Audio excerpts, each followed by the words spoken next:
Presiden Prabowo kedatangan Sekretaris Dewan Keamanan Rusia.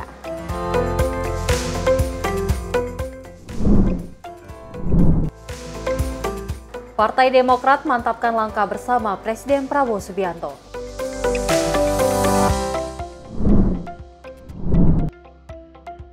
Buruh bangunan lakukan perampokan berdarah di Bali.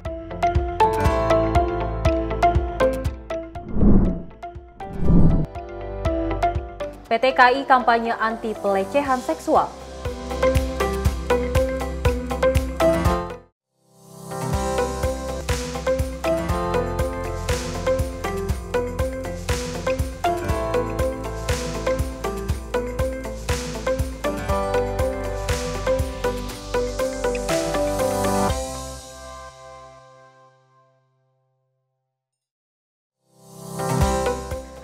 Selamat pagi pemirsa Simpo TV. Selamat pagi Sally. Selamat pagi Festi. Apa kabar hari ini? Luar biasa baik ya. Dan tentunya kita berdua terus mendoakan yang terbaik untuk pemirsa di rumah dimanapun Anda berada. Mudah-mudahan dalam keadaan yang sehat, bahagia dan juga selalu ceria. Apalagi menjelang bulan suci Ramadan, kita harus dipenuhi dengan keberkahan, kegembiraan, keceriaan dan juga kesehatan. Mudah-mudahan nanti menjelang bulan suci Ramadan tubuh kita tetap bugar dan juga fit.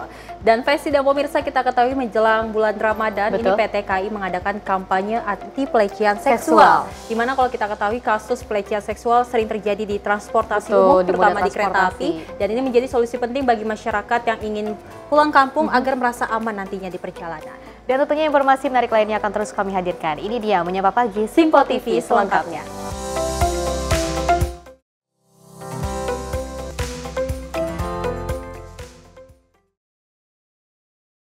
Ya pemirsa, kita awali dengan berita utama di mana Kementerian Pertanian menginstruksikan industri pengolahan susu wajib menyerap susu dari peternak lokal untuk mendorong peningkatan produksi susu dalam negeri. Oleh karena itu, pemirsa, Kementerian Pertanian langsung menyurati seluruh industri pengolah susu dalam negeri untuk melaksanakan instruksi tersebut. Kementerian Pertanian menyurati seluruh industri pengolah susu dalam negeri untuk dapat wajib menyerap susu dari peternak lokal. Pasalnya hal ini merupakan instruksi langsung oleh Presiden Prabowo Subianto. Wakil Menteri Pertanian Sudaryono mengatakan saat ini ada 80% konsumsi susu nasional yang dipenuhi dari impor dikarenakan industri susu dari dalam negeri baru bisa memproduksi hanya 20%. Oleh karena itu perlahan impor susu dapat ditekankan serta meningkatkan produksi susu lokal dengan mendatangkan sapi indukan melalui pembukaan akses investasi terhadap perusahaan. Dengan begitu nantinya perusahaan akan menjalin kemitraan dengan peternak lokal agar dapat dialokasikan dalam pemenuhan menu makan bergizi gratis. Kita belum sampai Perpres, tapi sudah ada dari Kementerian Pertanian, sudah mengirimkan surat kepada seluruh industri dan sudah dilaksanakan. Jadi tidak perlu dieskalasi sampai Perpres, sampai sejauh ini industri susu yang ada di Indonesia sudah kita kumpulkan, sudah kita surati dari Kementerian Pertanian dan alhamdulillah sudah. Bukan himbauan, ini bukan himbauan ya, sifatnya ya kita agak perintah ya. Jadi kita menginstruksikan gitu kepada semua industri susu. Industri susu kan sebagian ambil dari peternak lokal, ada juga yang ambil dari impor. Maka industri pengolahan susu wajib mengambil susu lokal. Kalau tidak dia laksanakan maka izin impornya dan kuota impornya bisa kita bekukan atau kita tahan. Nah, sementara kemarin hasil diskusinya sudah clear semua. Jadi sekarang tidak ada lagi, insya Allah tidak ada lagi gejolak. Kalaupun ada 1-2 kita bisa langsung eksekusi, bisa langsung atasi gitu. Oh iya dong. Kan negara kita kendalikan, harus kita kendalikan karena semua hal impor yang dimana itu berkaitan erat dengan kondisi di lapangan, ada peternaknya, ada petaninya, kan pasti pemerintah harus hadir untuk memproteksi industri dalam negeri. Apakah itu susu, apakah itu beras, jagung dan seterusnya kan gitu. Ya. Dari Jakarta, Fahrizal, Dio Malau, Simpo TV melaporkan. Pemirsa, Presiden Prabowo Subianto menerima kunjungan kehormatan Sekretaris Dewan Keamanan Rusia Sergei Shoigu di Istana Merdeka, Jakarta. Di sela pertemuannya, Prabowo menanyakan kabar Presiden Rusia Vladimir Putin. Presiden Prabowo Subianto menerima kunjungan kehormatan dari Sekretaris Dewan Keamanan Rusia, Sergei Shoigu di Istana Merdeka, Jakarta. Presiden menyambut kedatangan Sergei dengan didampingi Menteri Pertahanan Shafri Samsudin. Kepada Sergei, Presiden mengaku gembira dengan kedatangannya. Menurut Presiden, ia juga ingin menjamu Sergei jika waktu kunjungannya lebih lama. Presiden pun sempat menanyakan kabar Presiden Putin. Saya, Presiden Putin. Kak, jela umay buat juga Presiden Putin. Sehat? On barusan kasayani? Dah, seterusnya. Semuanya baik-baik. Все хорошо, он просил передать вам лучшие пожелания, привет, ну а самое главное, я привез вам послание от господина Путина. Yang mulia semuanya baik-baik di Rusia dengan Presiden Putin. Beliau minta kepada saya untuk menyampaikan salam hormat kepada Yang Mulia dan lebih daripada itu saya sudah mendapatkan beliau. Terima kasih. Thank you very much. Thank you. Wakil Menteri Luar Negeri Armanata Nasir menyebut pertemuan tertutup ini bakal membahas hubungan bilateral antara Indonesia dan Rusia di bidang perekonomian, perdagangan, dan juga terutama pertahanan. Ya, melakukan koordinasi kepada Pak Presiden dan mungkin tentunya akan membahas berbagai aspek hubungan bilateral kita, termasuk khususnya di bidang ekonomi, perdagangan, dan juga tentunya di bidang pertahanan. Yang beliau kan Presiden untuk ketemu Menko Polhukam, mungkin akan lebih tepatnya Pak Menko Polhukam yang akan menyampaikan isu-isu apa saja yang sudah adalah kali ini. Akan ada kerjasama juga berarti sama anak. Mungkin nanti kita lihat apa yang disampaikan oleh Pak Menko Polhukam. Diketahui pertemuan Sergei Shoigu dengan Presiden Prabowo Subianto merupakan bagian dari kunjungan kerja Sergei ke Indonesia dan juga Malaysia. Dari Jakarta, Dio Malau, Sinpo TV melaporkan. Sementara itu pemirsa, Presiden Prabowo Subianto menyatakan bahwa penghematan anggaran akan diinvestasikan dalam proyek industri untuk menciptakan lapangan pekerjaan.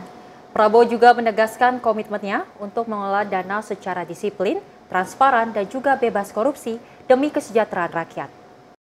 Dalam sambutannya pada peluncuran Badan Pengelola Investasi Daya Anagata Nusantara di Istana Merdeka Jakarta pada Senin 24 Februari 2025, Presiden Prabowo Subianto menyampaikan keinginannya untuk menginvestasikan hasil penghematan anggaran pemerintahan pada proyek industri yang dapat menciptakan lapangan kerja. Prabowo menekankan keberhasilan pemerintahannya dalam mengelola kekayaan negara dengan disiplin, mengamankan lebih dari 300 triliun rupiah, hampir 20 miliar dolar, yang sebelumnya terkendala inefisiensi dan korupsi.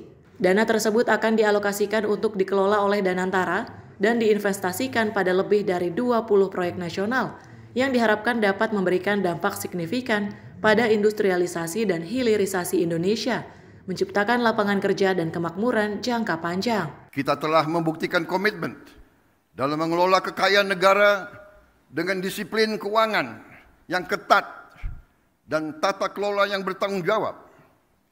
Dalam 100 hari pertama pemerintah yang saya pimpin, kami berhasil mengamankan lebih dari 300 triliun rupiah, hampir 20 miliar dolar dalam bentuk tabungan negara, dana yang sebelumnya terhambat oleh inefisiensi, korupsi, dan belanja-belanja yang kurang tepat sasaran. Kini dana tersebut akan dialokasikan untuk dikelola oleh Danantara Indonesia, diinvestasikan dalam 20 atau lebih proyek-proyek nasional sebagai bagian dari industrialisasi kita dan hilirisasi kita.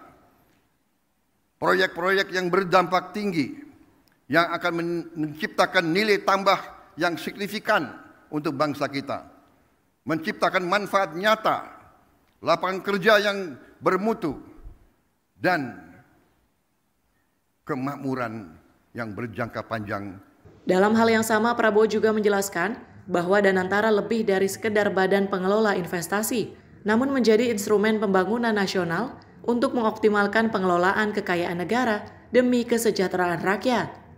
Ia berkomitmen untuk mengelola Danantara dengan transparansi dan membangun pemerintahan bebas korupsi, serta akan terus berjuang melawan korupsi di Indonesia. Saya bersama pemerintah yang saya pimpin didukung oleh koalisi yang solid, bertekad keras untuk membangun suatu pemerintahan yang bersih, yang bebas dari korupsi. Tim redaksi Sinpo TV melaporkan. Selain itu, pemerintah melalui Badan Gizi Nasional ini mengungkapkan bahwa program MPG telah berjalan di 38 provinsi dan juga melayani lebih dari 2 juta penerima manfaat. Kepala BGN Dadan Hindayana menyampaikan hal ini setelah melaporkan perkembangan program kepada Presiden Prabowo Subianto di Istana Kepresidenan Jakarta. Pemerintah melalui Badan Gizi Nasional mengungkapkan bahwa program makan bergizi gratis telah dilaksanakan di 38 provinsi. Pernyataan ini disampaikan Kepala BGN Dadan Hindayana setelah melaporkan perkembangan program kepada Presiden Prabowo Subianto pada Senin 24 Februari 2025 di Istana Kepresidenan Jakarta. Dalam keterangannya, Kepala BGN menegaskan bahwa pencapaian ini merupakan langkah penting dalam pemerataan akses gizi untuk masyarakat. Dadan juga menyatakan bahwa program tersebut kini telah melayani lebih dari 2 juta penerima manfaat. Kalau saya sendiri tadi hanya melaporkan terkait dengan pelaksanaan program makan bergizi yang hari ini alhamdulillah sudah lengkap di 38 provinsi. Ya, karena yang Papua Tengah baru berjalan hari ini dan hari ini sudah bertambah 117 satuan pelayanan pemenuhan gizi. Jadi dalam waktu 1,5 bulan alhamdulillah sekarang sudah mencapai di 38 provinsi dan di 693 satuan pelayanan, dan minggu ini insya Allah sudah bisa melayani lebih dari 2 juta penerima manfaat.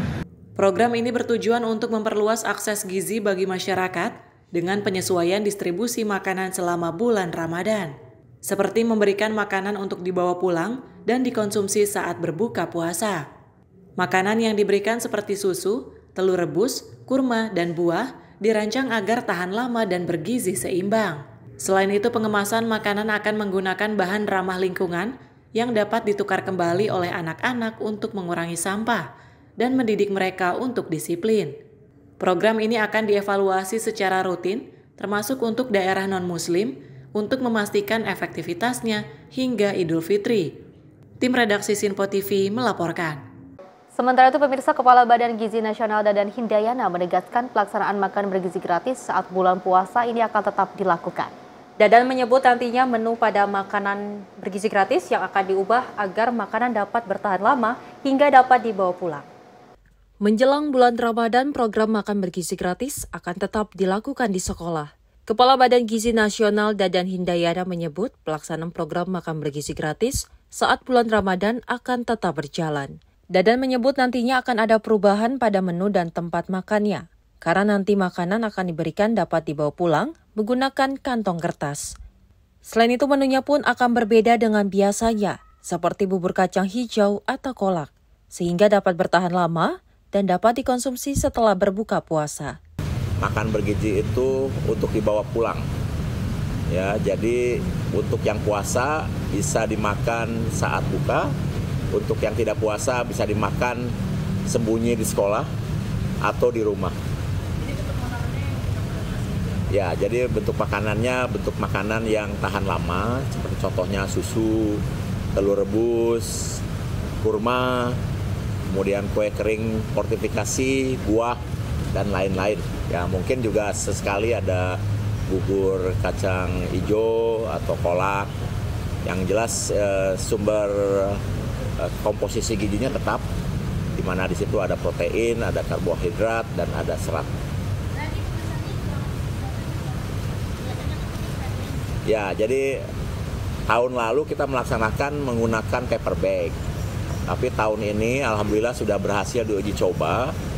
Jadi ada uji coba di Sukabumi, di mana anak-anak diberi makanan yang dibawa dengan kantong ke rumah. Kemudian besoknya kantongnya harus dibawa kembali, ditukar dengan kantongnya isi, sehingga tidak menimbulkan sampah, dan melatih juga anak-anak supaya disiplin bahwa kantong itu bisa ditukar setiap hari. BGN juga nantinya akan melakukan uji coba pada daerah yang mayoritas non-muslim, sehingga tidak mengganggu kepada siswa yang sedang berpuasa. Dio Malau, Sinpo TV melaporkan. Pemirsa, Ketua Majelis Tinggi Partai Demokrat Agus Harimurti Yudhoyono menegaskan pihaknya akan mengawal Badan Pengelola Investasi Daya Anagata Nusantara atau Danantara yang baru diluncurkan oleh Presiden Prabowo Subianto. Dan SBY berharap Danantara dapat betul-betul bermanfaat untuk kepentingan seluruh rakyat Indonesia. Dalam Kongres ke-6 Partai Demokrat, Ketua Majelis Tinggi Partai Demokrat Susilo Bambang Yudhoyono menekankan bahwa Partai Demokrat sebagai bagian dari pemerintahan Presiden Prabowo Subianto memiliki tanggung jawab untuk mengawal kebijakan pemerintah. SBY menyatakan hal itu termasuk dalam pengawalan terhadap program Danantara yang telah diresmikan Presiden di Istana Kepresidenan. Kita juga perlu memastikan dalam konteks pengawalan tadi, agar semua agenda pemerintah termasuk keberadaan Danantara yang hari ini telah diluncurkan oleh Presiden kita kawal, kita pastikan semua benar-benar, saya ulangi, semua benar-benar untuk kepentingan rakyat, for the people. Kepentingan seluruh rakyat, bukan kepentingan sebagian rakyat. Ini etika yang harus kita junjung tinggi bagi Partai Demokrat sebagai bagian dalam pemerintahan Presiden Prabowo. SBY menegaskan seluruh kebijakan diharapkan dapat ditujukan untuk kepentingan rakyat, bukan hanya untuk sebagian kalangan. Dari Jakarta, Cihan Nabila, Mutia Aldi, Simpo TV melaporkan. Dan pemirsa, CEO Daya Anagata Nusantara atau Danantara, Rosan Rosani mengungkapkan strategi awal yang akan dilakukan untuk mewujudkan mimpi Presiden Prabowo Subianto dalam meningkatkan perekonomian di Indonesia. Dan ia mengatakan pemirsa pihaknya akan berfokus pada pembiayaan di bidang hilirisasi hingga energi baru terbarukan. Menteri Investasi dan Hilirisasi Rosan Roslani mengungkapkan langkah strategi awal usai Presiden Prabowo Subianto menunjuk dirinya menjadi CEO Badan Pengelola Investasi Daya Anagata Nusantara. Rosan mengatakan pihaknya akan fokus di beberapa sektor, yakni di bidang hilirisasi, energi baru terbarukan, hingga bidang pangan. Dirinya menyebut dari total aset BUMN yang masuk ke Danantara sebesar 900 miliar US dollar. Sedangkan dana awal yang dikelola untuk proyek tersebut sebesar 20 miliar US dollar atau setara 324 triliun. Ya, mungkin perlu saya luruskan ya, ini dari total aset dari BUMN yang masuk ke dalam Danantara ini nilai total asetnya adalah 900 miliar dolar. Ya, itu dan memang tadi sampaikan 20 miliar dolar itu adalah untuk melakukan investasi yang nanti akan dikelola bersama-sama melalui Pak Pandu untuk proyek-proyek yang nanti terutama dalam bidang hilirisasi, renewable energy, energi baru terbarukan, bidang pangan, kemudian bidang energi, dan bidang-bidang lain yang tentunya mempunyai dampak ke depannya yang sangat baik, yang sangat panjang, karena kita bilang kita invest dengan Danantara ya we are invest in the future gitu. Jadi itu pegangan kita. Dari Jakarta, Farizal Diomalau, Sinpo TV melaporkan. Dari Ketua MPR RI Ahmad Muzani membantah terkait Badan Pengelola Investasi Daya Anagata Nusantara atau Danantara tidak bisa diaudit oleh KPK dan Badan Pemeriksa Keuangan. Dan ia mengatakan pemirsa bahwa Danantara dapat diawasi oleh lembaga yang diberikan kewenangan pengawasan dan seluruh masyarakat Indonesia. Pengawasan Badan Pengelola Investasi yang baru saja diluncurkan langsung oleh Presiden Prabowo Subianto, yakni Daya Anagata Nusantara atau Danantara, sempat menjadi sorotan publik. Pasalnya Danantara disebut tidak dapat diaudit oleh Komisi Pemberantasan Korupsi dan Badan Pemeriksaan Keuangan. Mengenai hal itu, Ketua MPR Ahmad Muzani menyebut bahwa Danantara bisa diaudit oleh siapapun, termasuk masyarakat Indonesia yang berhak untuk mengawasi. Menurutnya Danantara bukan hanya sebagai badan investasi, melainkan juga alat negara untuk menciptakan kemakmuran masyarakat Indonesia. Saya kira apa yang disampaikan oleh Presiden Prabowo baru saja pada saat peluncuran Danantara cukup jelas, terang bahwa ini bukan hanya sebagai lembaga investasi, tapi juga lembaga alat negara yang akan digunakan untuk menciptakan kemakmuran sebesar-besarnya bagi kepentingan rakyat Indonesia. Ya, dan kami berharap siapapun nanti yang akan diberi amanah untuk mengelola dana ini, orang yang amanah, orang yang terpercaya dan memiliki kejujuran yang tinggi, karena ini adalah amanat dari seluruh rakyat dan bangsa Indonesia. Ya, pengawasan ada yang struktur yang akan lembaga yang akan diberi kewenangan untuk mengawasi, tapi juga pengawasan yang penting adalah pengawasan yang akan dilakukan oleh seluruh kita semua, rakyat dan bangsa Indonesia berhak mengawasi atas jalannya lembaga ini. Diharapkan para pemimpin Danantara yang telah ditunjuk Presiden Prabowo Subianto dapat menjalankan amanah secara jujur. Dari Jakarta, Farizal Diomalau, Sinpo TV melaporkan. Ya pemirsa, seperti diketahui terkait dengan Badan Pengelola Investasi dan Antara yang kita ketahui ya, dan juga pemirsa, di mana ini adalah langkah yang sangat bagus yang pemerintah luncurkan, yang juga sudah disahkan oleh Presiden Prabowo Subianto dan juga disaksikan oleh beberapa mantan presiden, ada Susilo Bambang Yudhoyono dan juga ada mantan wakil presiden, ada Yusuf Kala juga yang turut hadir kemarin, ada pun juga Puan Maharani. Dan kita ketahui bahwa dengan adanya Badan Pengelola Investasi ini untuk menumbuhkan pertumbuhan ekonomi secara kemandirian seperti itu, dan juga akan meningkat hingga 8%. Dan memang kita ketahui dari Badan Pengelola Investasi dan Antara ini dapat diawasi ataupun diaudit oleh siapapun, tidak hanya KPK ataupun BPK. Namun masyarakat Indonesia bisa dipastikan untuk melakukan audit. Di mana memang kalau kita ketahui nantinya Badan Pengelola Investasi dan Antara ini terbuka dan pastinya transparan untuk masyarakat ketahui bagaimana investasi di Indonesia. Betul, dan pastinya juga selain BPK dan juga beberapa yang terkait yang bisa mengaudit, tapi juga masyarakat Indonesia turut diikutsertakan untuk bisa mengaudit karena ini bersifat transparan. Oleh karena itu ini mungkin bisa dipercaya oleh seluruh masyarakat Indonesia, dan siapapun, negara manapun yang akan berinvestasi ini akan selalu dipercaya. Dan pastinya pemirsa, informasi menarik lainnya akan terus kami hadirkan usai jeda berikut ini.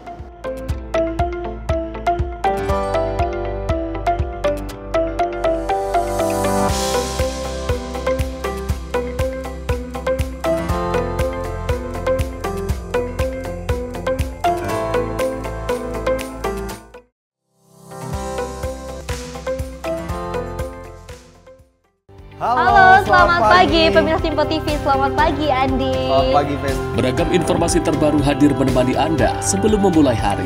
Itu memang dari Menteri Perhubungan juga mendukung, dari Menteri Keuangan juga mendukung, dan kita sebagai masyarakat pun juga harus mendukung.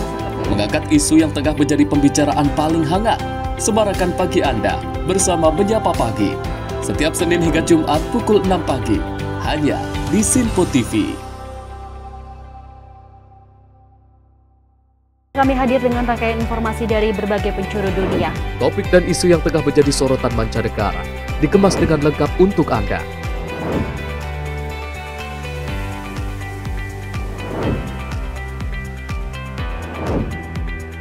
Peristiwa penting yang terjadi dari berbagai belahan dunia kini hadir dalam Simpo Dunia.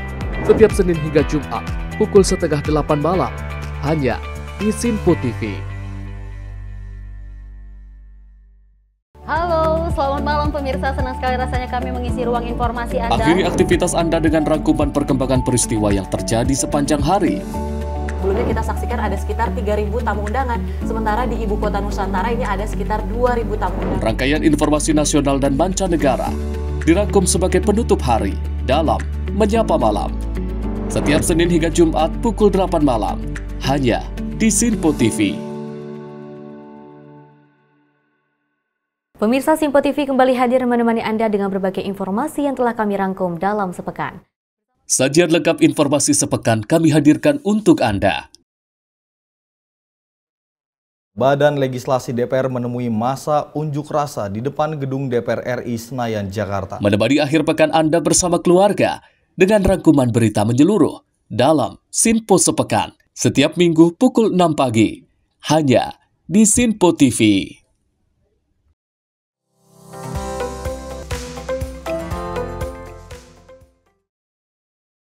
Terima kasih pemirsa, Anda masih menyaksikan Menyapa Pagi Simpo TV, dan kita lanjutkan informasinya, di mana Partai Demokrat menegaskan bahwa ujian politik yang dialami usai ditinggalkan Koalisi Perubahan telah membuat partai semakin solid dan juga kokoh.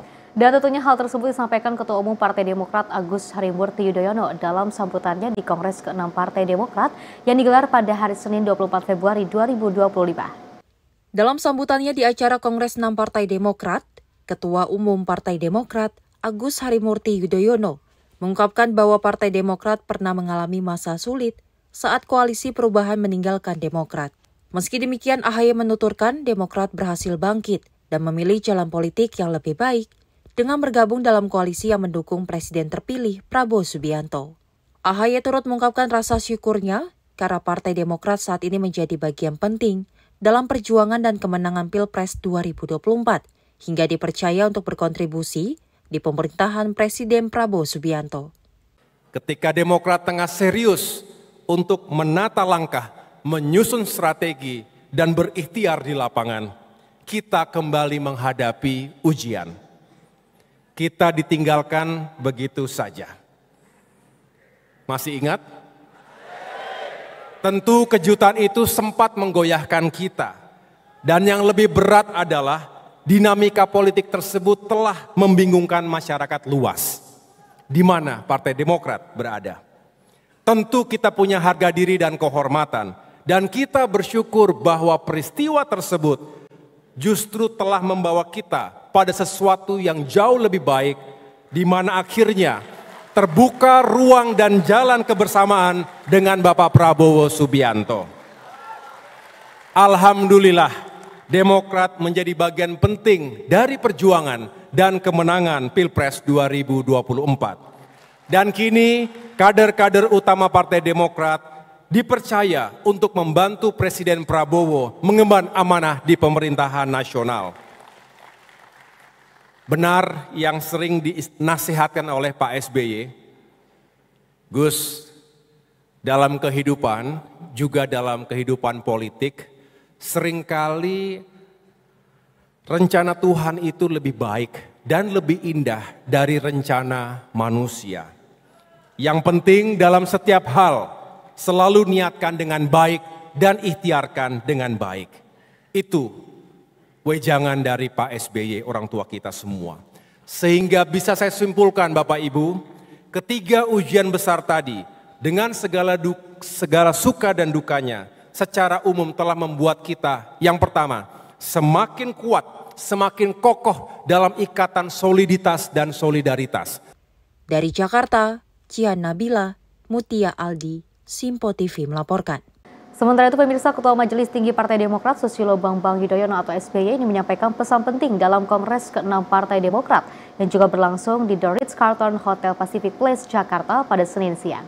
Dalam pidatonya pemirsa, SBY menegaskan pentingnya etika berpolitik, moral demokrasi dan juga kesetiaan pada prinsip rule of law bagi seluruh kader Partai Demokrat.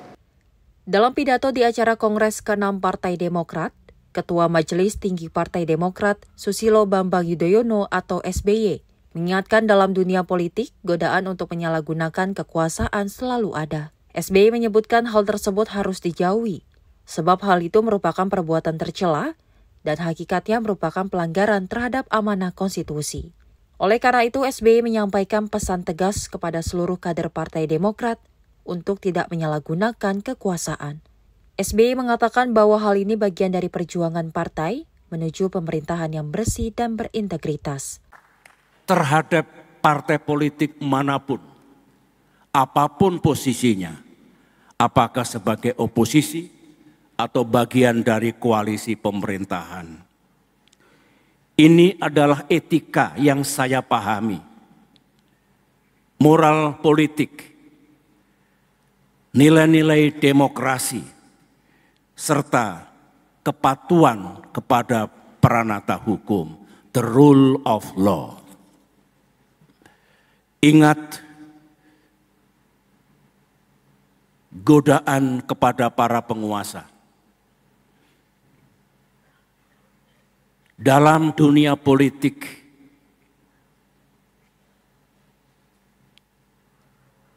penyalahgunaan kekuasaan atau sering disebut abuse of power adalah dosa terbesar, perbuatan tercela, dan hakikatnya adalah pelanggaran terhadap amanah konstitusi. Jangan pernah ada kader Partai Demokrat yang melakukan dosa besar seperti ini. Dari Jakarta, Cian Nabila, Mutia Aldi, Simpo TV melaporkan. Dan selain itu dalam pidato Kongres ke-6 Partai Demokrat, Ketua Majelis Tinggi Partai Demokrat Susilo Bambang Yudhoyono ini pun menegaskan bahwa kepala daerah harus mengutamakan kepentingan negara daripada kepentingan partai. Kepala Badan Komunikasi DPP Partai Demokrat Herzaki Mahendra Putra menyampaikan hal tersebut menjadi prinsip yang dipegang Partai Demokrat baik saat berada di pemerintahan maupun di posisi oposisi. Kepala Badan Komunikasi DPP Partai Demokrat Herzaki Mahendra Putra menyampaikan bahwa Partai Demokrat sejak dulu tetap berpegang teguh pada prinsip mengutamakan kepentingan negara di atas segalanya. Herzaki menyebut sikap tersebut telah ditekankan sejak era Presiden ke-6 Susilo Bambang Yudhoyono saat menjabat sebagai Ketua Umum hingga Demokrat di bawah kepemimpinan Agus Harimurti Yudhoyono. Herzaki juga menegaskan meskipun Demokrat pernah berada di posisi oposisi selama 10 tahun, para kader yang menjabat sebagai kepala daerah tetap diinstruksikan untuk mendukung kebijakan pemerintah pusat demi kesejahteraan rakyat. Herzaki menyatakan bahwa Demokrat berpegang pada pandangan yakni seorang kepala daerah harus mengutamakan kerja nyata bagi masyarakat, bukan hanya sekedar urusan internal partai. Ini menjadi sikapnya Demokrat dan yang memang ditunjukkan oleh Pak SBY ketika beliau dulu presiden. Ketika tidak lagi menjadi presiden, ketika menjadi ketua umum, lalu juga bagaimana Mas AHY menjadi ketua umum, menjadi menteri, kemudian menjadi Menko, semua disampaikan pada kader. Fokus kita hari ini yang menjadi kepala daerah, itu tugas utamanya ada kepada rakyat dan harus sejalan dengan presiden. Kami tahu kami di oposisi dulu, misalnya sama 10 tahun, tetapi semua kader kami yang menjadi kepala daerah, kami bilang ikuti kebijakan pemerintah, gitu loh, sejalan inline, jangan kemudian misalnya berbeda. Nah ini yang tidak inginkan. Dari Jakarta, Jihan Nabila, Azizul Aldi, Simpo TV melaporkan. Selain itu, pemirsa, dari Partai Amanat Nasional ini pun buka suara terkait dengan kepala daerah dari PDI Perjuangan yang terlambat mengikuti kegiatan retreat di Akademi Militer Magelang, Jawa Tengah. Dan dari Wakil Ketua PAN Edi Suparno mengatakan, dengan keterlambatan kepala dari PDIP tersebut membuat politik menjadi sejuk setelah sebelumnya menjadi tanda tanya besar bagi publik. Kepala daerah yang merupakan dari Partai PDI Perjuangan kini telah bergabung ke dalam kegiatan retreat usai setelah berlangsung beberapa hari di Akademi Militer Magelang, Jawa Tengah. Keterlambatan hadirnya ini disebabkan Ketua Umum PDI Perjuangan menginstruksikan para kepala daerah dari partainya untuk menunda mengikuti kegiatan retreat tersebut. Menanggapi hal itu, Wakil Ketua Umum Partai Amanat Nasional Edi Suparno mengatakan penundaan yang dilakukan kepala daerah dari Partai PDI Perjuangan menimbulkan tanda tanya besar di partai politik dan juga masyarakat.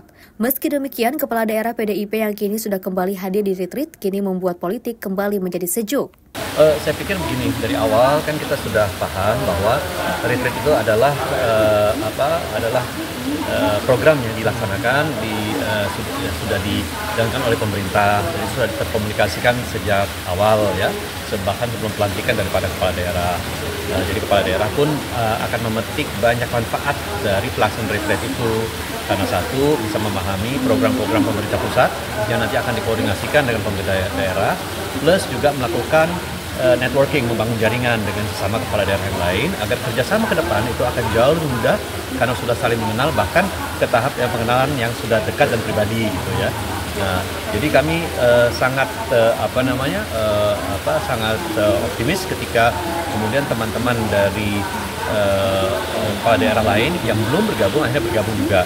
Dari satu pihak banyak manfaat yang bisa dapat diperoleh dari bergabung bersama kepala daerah yang lain, dan kedua juga ya ini kan menunjukkan sebuah kesejukan politik ya, karena memang kita lihat bahwa ketidakhadiran dari sebagian kepala daerah dari PDIP tentu itu membangun tanda tanya yang besar mengapa tidak hadir meskipun dugaan-dugaan sudah ada. Tetapi intinya karena yang kemarin sudah bergabung, ya kami berharap bahwa dinamika politik ataupun suasana politik yang sebelumnya menjadi tanda tanya di masyarakat itu sudah bisa terselesaikan dengan ada teman-teman dari PDIP kepala daerah yang sudah hadir. Dari Jakarta, Farizal Ahmad Amin, Simpo TV melaporkan. Ya, saya dan juga pemirsa, di mana sebelumnya terdapat polemik dan juga perbincangan dan juga perdebatan di masyarakat, yang mana sebelumnya dari Ketua Umum PDI Perjuangan Megawati Soekarnoputri yang melarang dari partainya ataupun kepala daerah dari partainya untuk mengikuti retreat di Magelang, Jawa Tengah, seperti itu. Tapi kita ketahui bahwa sudah ada beberapa dari anggota partai PDI Perjuangan yang juga turut hadir ke retreat. Sudah ada 4 dari kepala daerah. Bahkan kalau kita melihat ini sudah menimbulkan banyak-banyak kesejukan. Pada sebelumnya ini menjadikan sebuah tanda tanya besar, mengapa sih dari PDI Perjuangan tidak diperbolehkan untuk mengikuti retreat. Tapi kita ketahui dari Wakil Ketua PAN Edi Suparno juga sempat mengatakan bahwa ini sudah ada tanda-tanda kesejukan. Dan memang kita ketahui dari retreat kepala daerah diadakan dari Kemendagri untuk menyatukan kepala daerah agar saling berkomunikasi, saling sharing, dan juga saling mengembangkan bagaimana daerah masing-masing ini lebih maju. Jadi kita berharap bahwasanya kepala daerah yang terpilih, yang sudah menjabat akhirnya menjadi kepala daerah masing-masing, bisa membangun daerahnya dengan baik dan pastinya mengikuti gimana instruksi dari pemerintah sendiri. Betul, dan sempat dikatakan oleh Herzaki juga mengatakan bahwa kepada seluruh kepala daerah ini harus mementingkan kepentingan masyarakat ataupun warga negara Indonesia, tidak untuk mementingkan kepentingan partai politik. Dan pemirsa, informasi menarik lainnya akan terus kami hadirkan usai jeda berikut ini.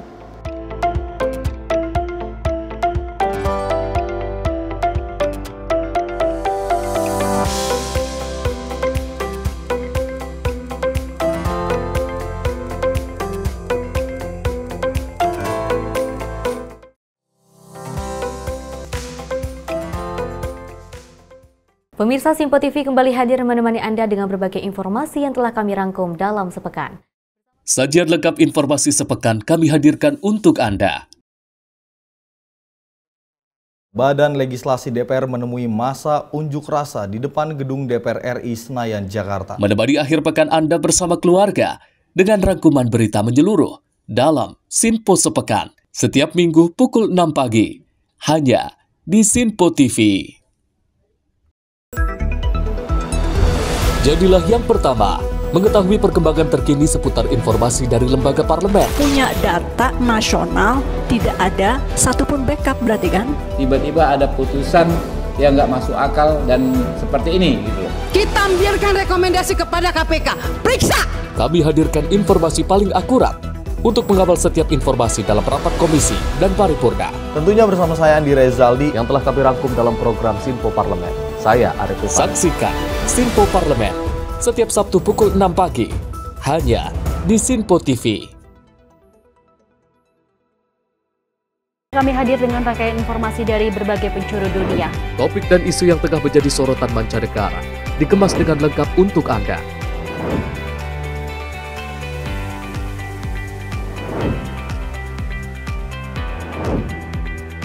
Peristiwa penting yang terjadi dari berbagai belahan dunia kini hadir dalam Simpo Dunia setiap Senin hingga Jumat pukul 7:30 malam hanya di Simpo TV. Pemirsa Simpo TV kembali hadir menemani Anda dengan berbagai informasi yang telah kami rangkum dalam sepekan. Sajian lengkap informasi sepekan kami hadirkan untuk Anda. Badan Legislasi DPR menemui masa unjuk rasa di depan gedung DPR RI Senayan, Jakarta. Menemani akhir pekan Anda bersama keluarga dengan rangkuman berita menyeluruh dalam Simpo Sepekan setiap minggu pukul 6 pagi hanya di Simpo TV.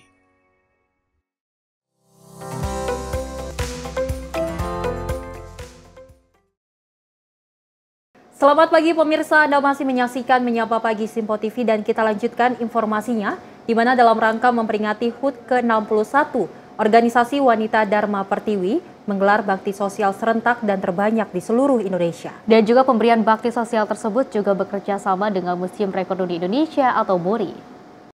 Ketua Umum Dharma Pertiwi Evi Agus Subianto mengatakan hadirnya pihak Museum Rekor Dunia Indonesia dalam acara tersebut untuk memberikan penghargaan kepada organisasi Dharma Pertiwi yang telah melaksanakan bakti sosial secara serentak dan juga terbanyak di Indonesia. Evi berharap santunan dan juga bantuan yang diberikan dapat bermanfaat dan dapat meringankan beban untuk masyarakat yang menerima terkhusus kepada warga TNI. Ia juga berharap bakti sosial tersebut dapat terus berjalan sebagai tanda bukti kepedulian terhadap sesama, juga terhadap keluarga besar TNI. Juga saya terima kasih kepada para bapak-bapak yang telah hadir pada pagi hari ini, yang telah menyaksikan kegiatan Baksos serentak ini, di mana kegiatan Baksos pada pagi hari ini mendapatkan rekor MURI bahwa kita termasuk kategori bakti sosial serentak yang dilaksanakan oleh organisasi wanita terbanyak di saat ini, mungkin seperti itu di Indonesia. Itu saja mungkin yang dari saya. Harapan saya semoga santunan atau bantuan yang diberikan kepada yang berhak bermanfaat dan bisa sedikit meringankan beban untuk masyarakat yang menerima, juga kepada khususnya juga kepada warga TNI. Itu saja mungkin dari saya. Satu lagi mohon maaf, saya harapkan juga kegiatan seperti ini walaupun tidak masuk rekor MURI akan terus berjalan sebagai bukti tanda kepedulian kita terhadap sesama, juga terhadap keluarga besar TNI. Itu saja, terima kasih. Assalamualaikum warahmatullahi wabarakatuh. Dari Jakarta, Sri Dewi Andayani, Ronda Bayu, Simpo TV melaporkan. Pemirsa, Rumah Sakit Pusat Angkatan Darat atau RSPAD ini menggelar bakti sosial di Pavilion Kartika RSPAD Jakarta pada Selasa siang. Dan dokter spesialis dermatologi, venereologi, dan estetika Abraham Arimuko mengatakan bakso Selasa siang untuk mengobati penyakit kulit, yakni psoriasis dan vitiligo. Bakti sosial dimulai sejak pukul 10 pagi.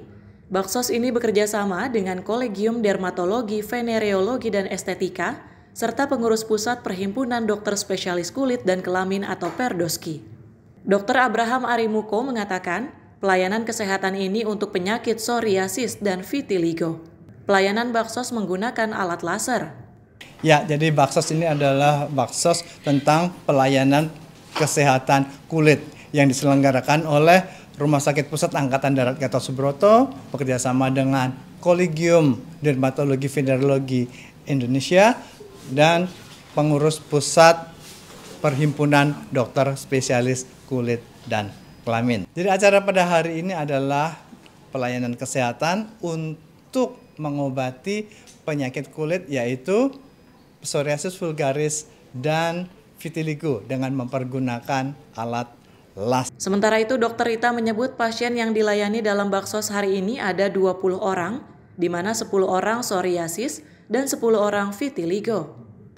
Kita 2 kasus penyakit yaitu psoriasis dan vitiligo dengan jumlah masing-masing 10, di mana kita ketahui bahwa kasus psoriasis dan vitiligo ini sangat banyak sekali ya dok ya terjadi di masyarakat, dan kita sebagai dokter spesialis kulit berkewajiban untuk membantu karena kedua penyakit ini sangat berpengaruh kepada kualitas. Dr. Rita Maria berharap fasilitas Baksos ini dapat membantu pasien agar tertangani dengan baik hingga meningkatkan kualitas hidup pasien. Di lokasi yang sama, RSPAD juga menggelar seminar edukasi kanker serviks dengan tema support system dalam proses kesembuhan pasien di kompleks RSPAD. Baik, pesan yang bisa saya sampaikan kepada seluruh bidan Indonesia yang ada di Indonesia, lebih sering untuk mempromosikan untuk hidup sehat dan lebih banyak lagi konseling atau KIE kepada seluruh wanita yang ada di Indonesia agar mau dan datang untuk melakukan IPA tes, dan di mana IPA tes adalah gratis, dan kita yakin dengan edukasi bidan maka target untuk melakukan IPA tes akan terlaksana. Terima kasih. Udur Diana Tumanggor selaku Ketua IBPD Jakarta berpesan untuk hidup lebih sehat dan dapat melakukan konseling kepada wanita seluruh di Indonesia serta melaksanakan IPA tes. Dari Jakarta, Dio Malau, Sinpo TV melaporkan. Kita beralih ke informasi lainnya, pemirsa. Kementerian Pemuda dan Olahraga akan terus mendukung pengurus besar Persatuan Olahraga Dayung seluruh Indonesia atau PBPODSI dalam meningkatkan kualitas atlet hingga infrastruktur olahraga dayung. Dan Wamenpora meyakini walaupun adanya efisiensi anggaran yang dilakukan pemerintah, tidak mempengaruhi program PBPODSI. Wakil Menteri Pemuda dan Olahraga Republik Indonesia Taufik Hidayat membuka rapat anggota pengurus besar Persatuan Olahraga Dayung seluruh Indonesia di Hotel Jatiluhur Valley and Resort, Purwakarta, Jawa Barat. Wamenpora juga mengatakan bahwa cabur dayung merupakan salah satu cabur yang memiliki potensi besar untuk membawa kejayaan bagi Indonesia baik di tingkat nasional, Asia, dan dunia. Walaupun adanya efisiensi anggaran, namun dalam hal ini Kemenpora akan terus mendukung PBPODSI dalam meningkatkan kualitas atlet, pelatih, serta infrastruktur olahraga dayung. Pertama-tama saya ingin mengucapkan terima kasih atas undangannya. Saya ingin sedikit cerita, tadi saya berdiskusi dengan Pak Basuki bahwa tolong dilihat atletnya, tolong dilihat fasilitasnya, dan yang pasti dari dulu saya bisa terima dengan Pak Budiman, saya selalu komitmen dengan dayung ini dan selalu support. Insya Allah kita tahu bahwa pemerintah ini lagi efisiensi anggaran dan Pak Ketua juga sangat paham itu. 2025 semoga kegiatan ini berjalan lancar dan menghasilkan keputusan yang bermanfaat bagi kemajuan olahraga dayung Indonesia. Tim redaksi Sinpo TV melaporkan. Selain itu, pemirsa, 2 tiktokers asal Lampung ini diusir warga Perumahan Bumi Arinda Permai, Bandar Lampung saat membuat konten di tengah banjir pada Minggu 23 Februari 2025. Warga menilai tindakan mereka tidak empatik, terutama karena mengajak anak-anak berenang di lokasi banjir yang beresiko. 2 tiktoker asal Lampung diusir warga Perumahan Bumi Arinda Permai, Bandar Lampung saat membuat konten di tengah banjir pada Minggu 23 Februari 2025. Warga geram karena keduanya dinilai tidak menunjukkan empati, terlebih setelah mengajak anak-anak berenang di lokasi banjir yang beresiko. Warga marah karena kedua tiktoker tersebut bukan merupakan bagian dari perumahan dan dianggap mencemarkan nama daerah. Kasih Trantip Kelurahan Pematangwangi, Devini Arfandi, membenarkan kejadian ini. Warga meminta mereka untuk menghapus video dan meminta maaf atas tindakan mereka. Setelah perdebatan, kedua TikToker yang diketahui bernama Ahmad Permana dan Clara akhirnya menghapus konten tersebut dan menyampaikan permintaan maaf kepada warga. Video pengusiran tersebut viral di media sosial. Dari Jakarta, Alwendi, tim Simpo TV melaporkan. Kita beralih ke informasi lainnya, pemirsa. Perampokan dan juga pembunuhan sadis di kawasan Jimbaran, Kuta Selatan, Badung menggemparkan Bali lantaran pelaku nekat menghabisi nyawa pemilik rumah dengan 6 tusukan. Ironisnya pemirsa, sebelum menjalankan aksinya, pelaku terlebih dulu menegak 3 butir pil koplo. Polisi pun bergerak dan berhasil mengendus keberadaan pelaku. Karena pelaku mencoba kabur dengan melompat pagar, polisi terpaksa melumpuhkan pelaku dengan menembak kedua kakinya. Inilah video amatir yang memperlihatkan sesaat setelah peristiwa perampokan berdarah terjadi di Jalan Korinuan Sabara 3, lingkungan Taman Gria, Jimbaran, Kuta Selatan, Badung, Bali.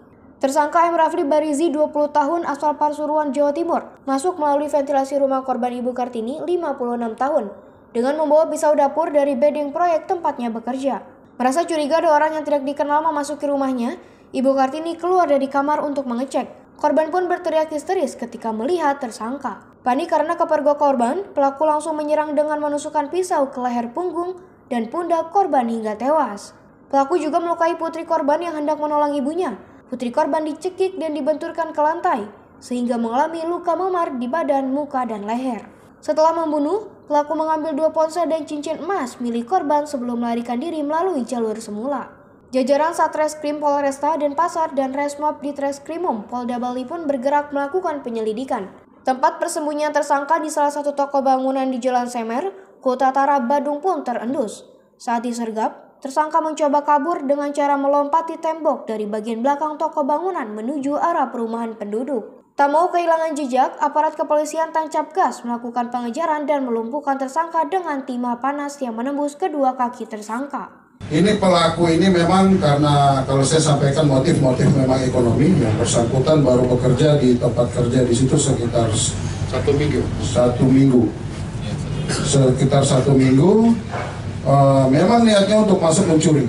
Pada saat mencuri ketahuan, dari sebelum masuk ke dalam ruangan itu udah membawa pisau. Begitu ketahuan sama korban, diteriakin langsung diambil pisaunya dan ditikam di dekat di leher sebelah kanan dan di belakang. Ada berapa tusuk nanti akan disampaikan oleh para kandidat. Kira-kira itu. Kemudian kami sudah tes ini juga, tes urin, termasuk untuk pelaku yang pembunuhan, pencurian dan menghilangkan nyawa orang ini, itu juga mengandung positif narkoba. Menggunakan, kami tanya 1 minggu yang lalu sebelum kejadian itu, seminggu yang lalu rutin konsumsi pil putih atau pil koplo. Dengan modus pelaku dengan bantuan tangga yang ada di belakang rumah, ada proyek, jadi naik ke tangga dan naik ke balkon, turun dari tangga dan dilihat oleh korban saat itu keluar dari kamar tidur, dan saat itulah dilakukan penusukan dan ternyata patah itu ya, yang sudah dibawa pisau dari bedeng yang ada di belakang rumah, dan ganti ada pisau dapur di TKP, digunakan itu. Dan saat dilakukan itu datang putrinya untuk membantu. Putrinya juga dilakukan kekerasan sampai pingsan di lokasi, dan barang-barang diambil, barang bukti berupa 2 buah HP yang sempat dibawa.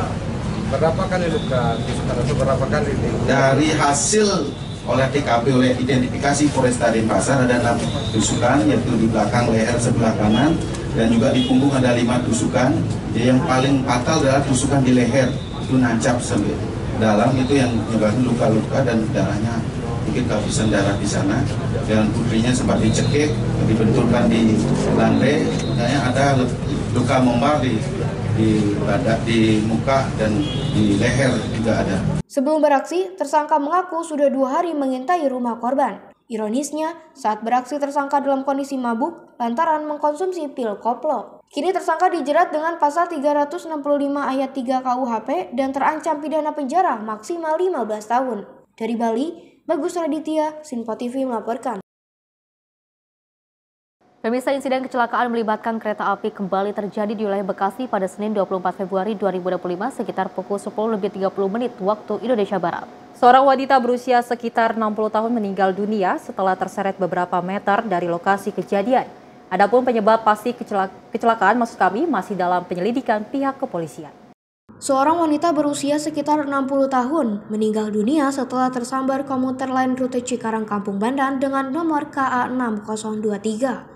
Insiden tersebut terjadi di kilometer 23 jalur hilir, tepatnya di flyover Kranji, Bekasi Barat pada Senin 24 Februari 2025.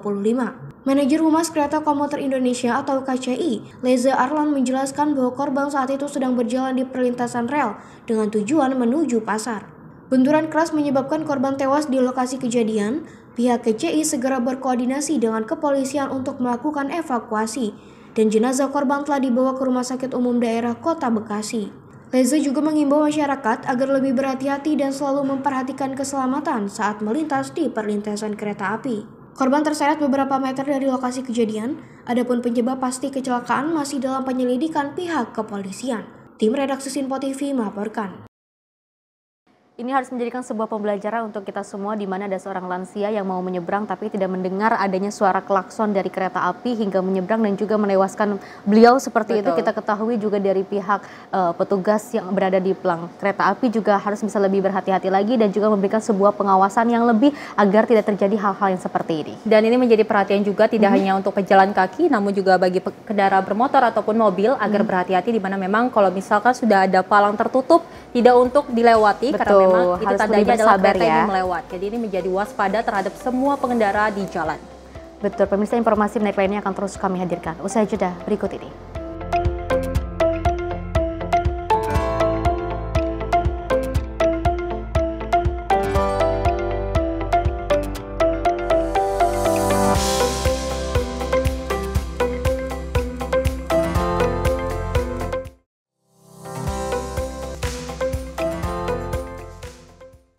Halo, selamat pagi pemirsa Sinpo TV, selamat pagi Andi. Selamat pagi, Fen. Beragam informasi terbaru hadir menemani Anda sebelum memulai hari. Itu memang dari Menteri Perhubungan juga mendukung, Betul. dari Menteri Keuangan juga mendukung, dan kita sebagai masyarakat pun juga harus mendukung. Mengangkat isu yang tengah menjadi pembicaraan paling hangat. Semarakan pagi Anda bersama Menyapa Pagi. Setiap Senin hingga Jumat pukul 6 pagi. Hanya di Sinpo TV. Kami hadir dengan rangkaian informasi dari berbagai penjuru dunia. Topik dan isu yang tengah menjadi sorotan mancanegara dikemas dengan lengkap untuk Anda.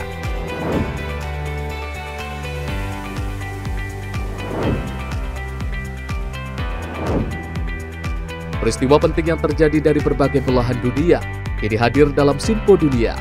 Setiap Senin hingga Jumat pukul 7:30 malam hanya di Sinpo TV.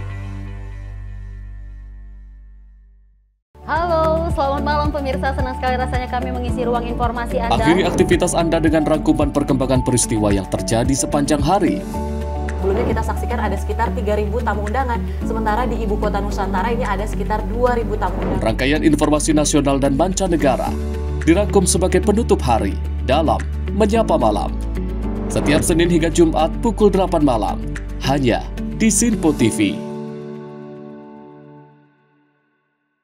Pemirsa Sinpo TV kembali hadir menemani Anda dengan berbagai informasi yang telah kami rangkum dalam sepekan. Sajian lengkap informasi sepekan kami hadirkan untuk Anda. Badan Legislasi DPR menemui masa unjuk rasa di depan gedung DPR RI Senayan, Jakarta. Menemani akhir pekan Anda bersama keluarga dengan rangkuman berita menyeluruh dalam Sinpo Sepekan. Setiap minggu pukul 6 pagi. Hanya di Sinpo TV.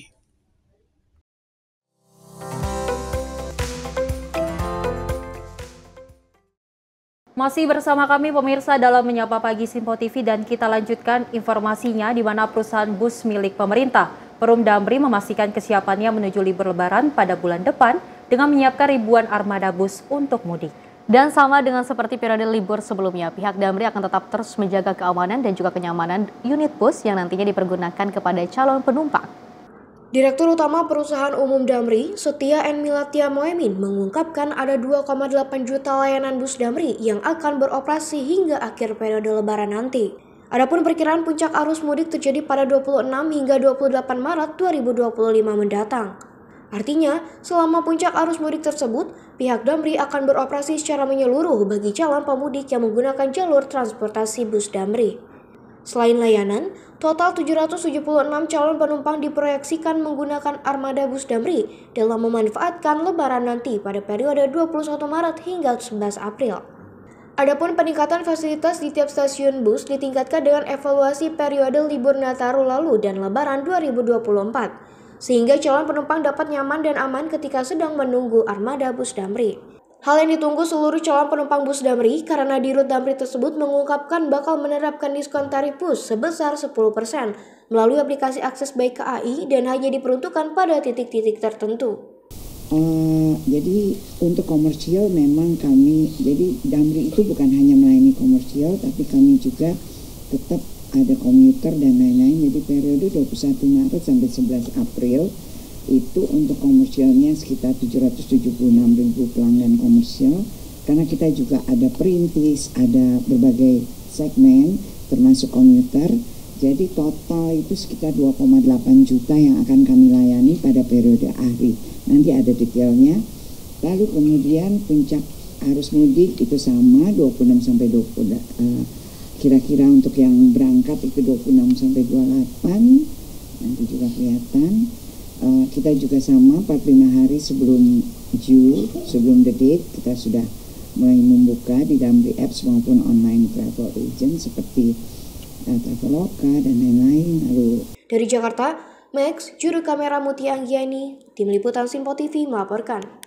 Sementara itu, pemirsa, Direktur Utama PT Kereta Api Didik Hartantio memastikan layanan kereta api langsung tidak akan beroperasi di periode mudik Lebaran 2025. Penghentian layanan ini, pemirsa, setelah adanya evaluasi pasca diterapkan di libur Nataru 2024. Layanan kereta api langsung atau direct train yang juga sebelumnya dilaksanakan pada periode libur Nataru 2024 harus dihentikan pasca memiliki evaluasi yang panjang. Secara teknis, layanan direct train ini berlangsung pada dua layanan, yakni layanan Jakarta ke Semarang tanpa serta Jakarta-Yogyakarta tanpa pemberhentian. Didik pun membenarkan bahwa layanan ini akan diproyeksikan mendapatkan jadwal reguler, namun harus berhenti operasi saat ini. Untuk angkutan Lebaran ini kita tidak mengoperasikan direct train. Jadi setelah evaluasi, waktu Nataru kita lakukan dua direct train, yang pertama ke Semarang, Jakarta ke Semarang, yang kedua dari Jakarta ke Jogja. Dari Jakarta, Max Mutia Anggiani, Simpo TV melaporkan. Selain itu, pemirsa, Kereta Api Indonesia mengungkapkan persiapannya menjelang libur Lebaran tahun 2025. Nantinya periode libur Lebaran ini bakal berlangsung selama 22 hari. Dengan demikian, pemirsa, KAI juga telah mempersiapkan segala hal, seperti halnya salah satunya adalah diskon tarif kereta api. Menjelang periode libur Lebaran pada bulan depan, Direktur Utama Kereta Api Indonesia, Didik Hartantio, telah menyampaikan skema rangkaian kereta bagi calon pemudik periode libur Lebaran 2025. Skema yang telah disiapkan seperti penambahan 54 KA tambahan dengan pembagian 40 KA jarak jauh komersial, 2 KA lokal komersial, 2 KA wisata, 8 KA motis tambahan, serta 2 KA jarak jauh PSI. Selain rangkaian KA tambahan, Didik mengungkapkan seluruh tiket kereta yakni 45 hari sebelum periode Lebaran telah habis terjual. Dan nantinya akan menerapkan skema diskon tarif kereta dengan promo reguler hingga flash sale di mana mengikuti seluruh ketentuan yang berlaku.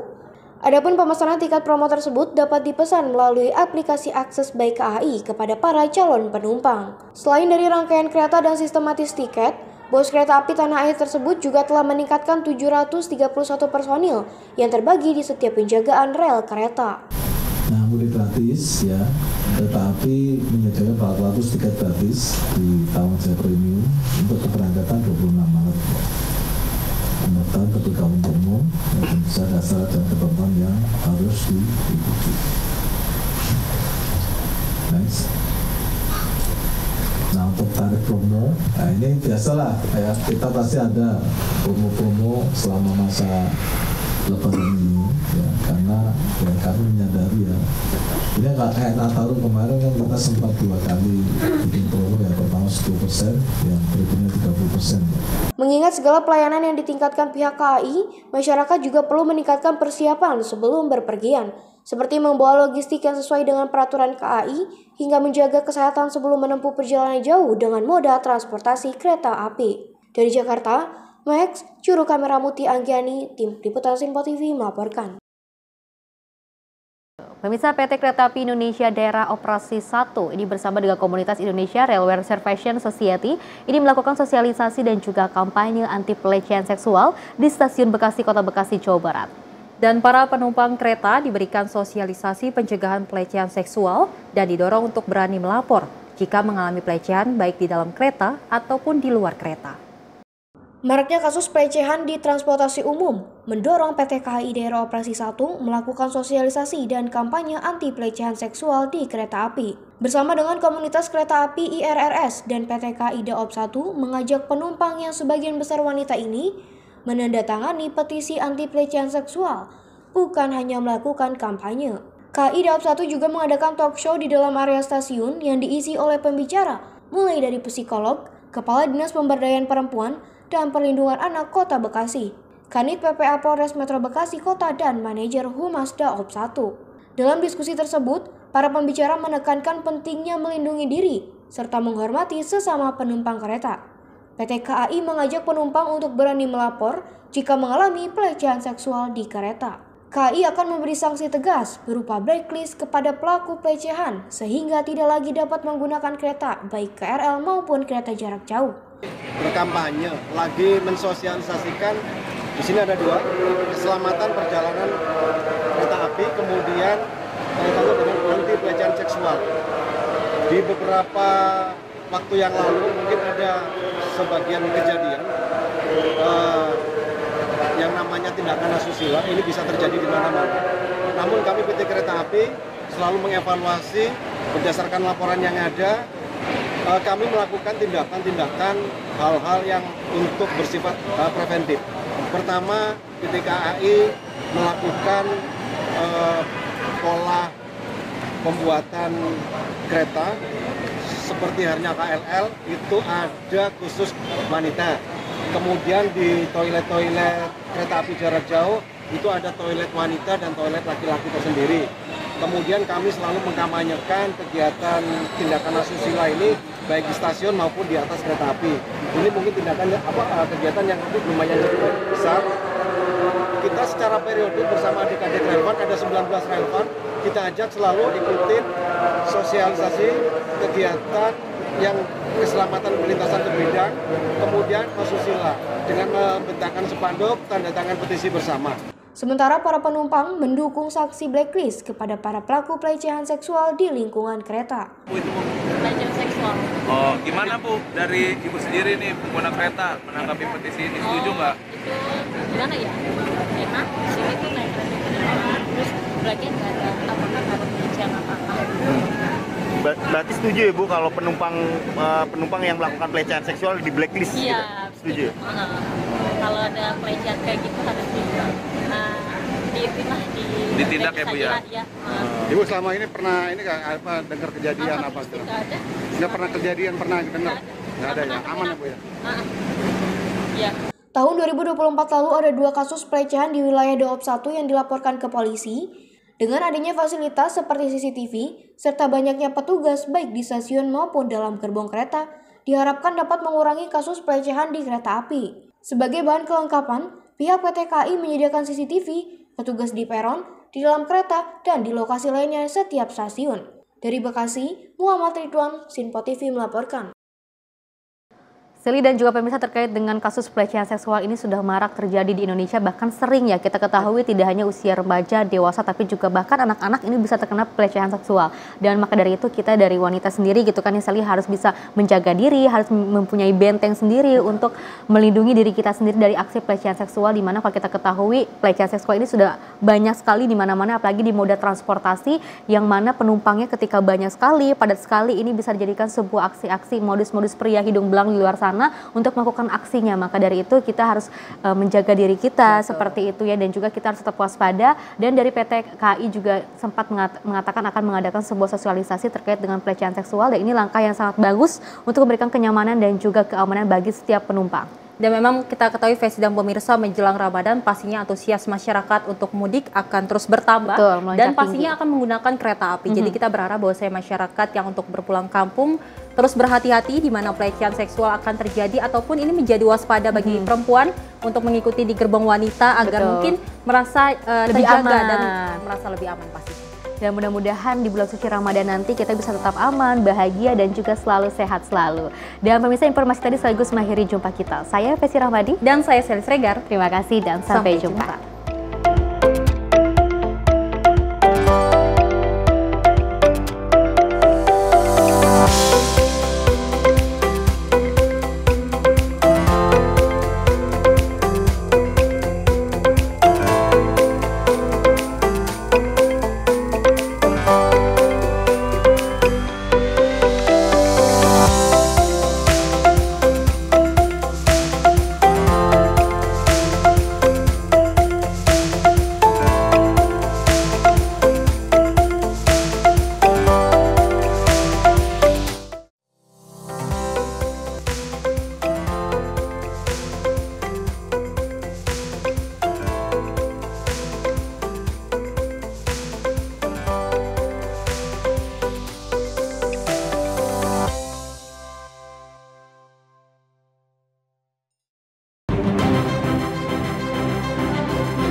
Simple TV, News, Sport, Entertainment.